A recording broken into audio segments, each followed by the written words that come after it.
ప్రభు పేరిట ప్రత్యేకమైన వందన వచనాన్ని ఈ సమయంలో మీకు తెలియజేయుచున్నాను.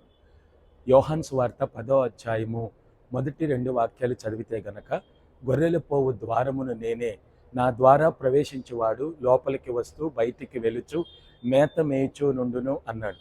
అంటే దేవుని దగ్గరకు వస్తున్న ప్రతి ఒక్క వ్యక్తి కూడా దేవునిని ఆశ్రయించేటువంటి వ్యక్తిగా ఉన్నట్లయితే, ఆ దేవుడు ఆ వ్యక్తికి ఒక ద్వారముగా ఉండి, అలాగనే ఒక మార్గముగా ఉండి, ఒక పెద్దగా ఉండి, ఒక తండ్రిగా ఉండి, ఒక తల్లిగా ఉండి, భర్త లేని వారికి భర్తగా ఉండి, వాళ్ళని ఆదరించేవాడుగా ఉన్నాడు. ఎందుకని గొర్రెల పోవు ద్వారమును నేనే అన్నాడంటే, ఒక విశ్వాసిని దేవుడు గొర్రెతో ఏం చేశాడంటే పోల్చి ఉన్నాడు. కాబట్టి నేను నశించిన గొర్రెల దగ్గరికే పంపబడ్డాను గాని, మరి ఎవరి దగ్గరికి నేను పంపబడలేదని సురుపోనిక స్త్రీతో చెప్పి ఉన్నాడు. కాబట్టి ఆ గొర్రెల పోవు ద్వారములో నువ్వు కూడా ఒక గొర్రె వలె ప్రవేశించి క్రీస్తు బిడ్డగా మారు, దీవించబడతావు. ఆమేన్.